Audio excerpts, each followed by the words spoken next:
Chapter I. Emma Woodhouse, handsome, clever, and rich, with a comfortable home and happy disposition, seemed to unite some of the best blessings of existence, and had lived nearly 21 years in the world with very little to distress or vex her. She was the youngest of the two daughters of a most affectionate, indulgent father, and had, in consequence of her sister's marriage, been mistress of his house from a very early period. Her mother had died too long ago for her to have more than an indistinct remembrance of her caresses, and her place had been supplied by an excellent woman as governess, who had fallen little short of a mother in affection. 16 years had Miss Taylor been in Mr. Woodhouse's family, less as a governess than a friend, very fond of both daughters, but particularly of Emma. Between them it was more the intimacy of sisters. Even before Miss Taylor had ceased to hold the nominal office of governess, the mildness of her temper had hardly allowed her to impose any restraint, and the shadow of authority being now long passed away, they had been living together as friend and friend, very mutually attached, and Emma doing just what she liked, highly esteeming Miss Taylor's judgment, but directed chiefly by her own. The real evils, indeed, of Emma's situation were the power of having rather too much her own way, and a disposition to think a little too well of herself. These were the disadvantages which threatened alloy to her many enjoyments. The danger, however, was at present so unperceived, that they did not by any means rank as misfortunes with her. Sorrow came, a gentle sorrow, but not at all in the shape of any disagreeable consciousness. Miss Taylor married. It was Miss Taylor's loss which first brought grief. It was on the wedding day of this beloved friend that Emma first sat in mournful thought of any continuance. The wedding over, and the bride people gone, her father and herself were left to dine together, with no prospect of a third to cheer a long evening. Her father composed himself to sleep after dinner, as usual, and she had then only to sit and think of what she had lost. The event had every promise of happiness for her friend. Mr. Weston was a man of unexceptionable character, easy fortune, suitable age, and pleasant manners, and there was some satisfaction in considering with what self-denying, generous friendship she had always wished and promoted the match, but it was a black morning's work for her. The want of Miss Taylor would be felt every hour of every day.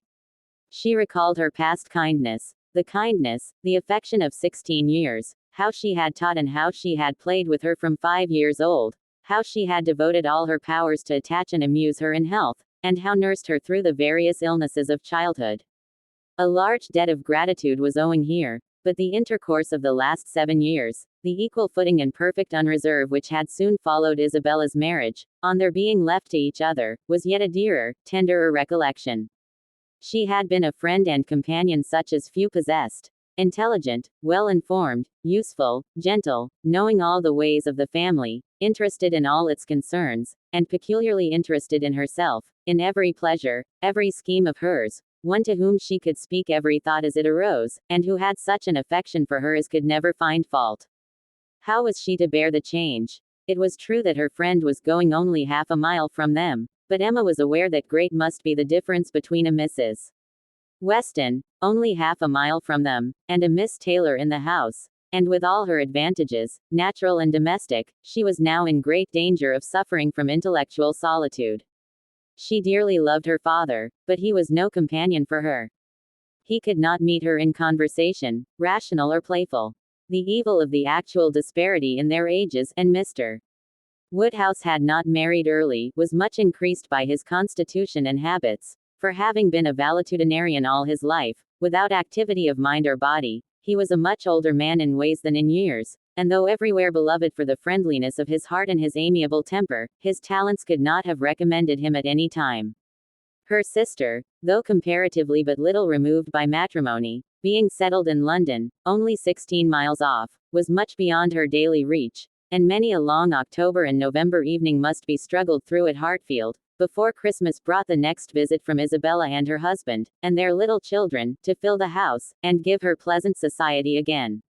Highbury, the large and populous village, almost amounting to a town, to which Hartfield, in spite of its separate lawn, and shrubberies, and name, did really belong, afforded her no equals.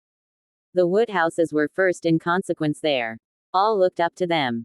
She had many acquaintance in the place, for her father was universally civil, but not one among them who could be accepted in lieu of Miss Taylor for even half a day. It was a melancholy change. and Emma could not but sigh over it, and wish for impossible things, till her father awoke, and made it necessary to be cheerful. His spirits required support. He was a nervous man, easily depressed, fond of everybody that he was used to, and hating to part with them, hating change of every kind. Matrimony, as the origin of change, was always disagreeable, and he was by no means yet reconciled to his own daughter's marrying, nor could ever speak of her but with compassion, though it had been entirely a match of affection, when he was now obliged to part with Miss Taylor too, and from his habits of gentle selfishness, and of being never able to suppose that other people could feel differently from himself, he was very much disposed to think Miss Taylor had done as sad a thing for herself as for them, and would have been a great deal happier if she had spent all the rest of her life at Hartfield.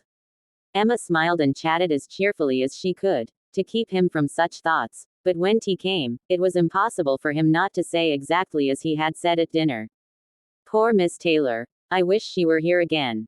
What a pity it is that Mr. Weston ever thought of her. I cannot agree with you, Papa, you know I cannot. Mr. Weston is such a good-humored, pleasant, excellent man, that he thoroughly deserves a good wife, and you would not have had Miss Taylor live with us forever, and bear all my odd humors, when she might have a house of her own. A house of her own, but where is the advantage of a house of her own? This is 3 times as large, and you have never any odd humors, my dear. How often we shall be going to see them, and they coming to see us, we shall be always meeting. We must begin, we must go and pay wedding visit very soon. My dear, how am I to get so far? Randalls is such a distance. I could not walk half so far.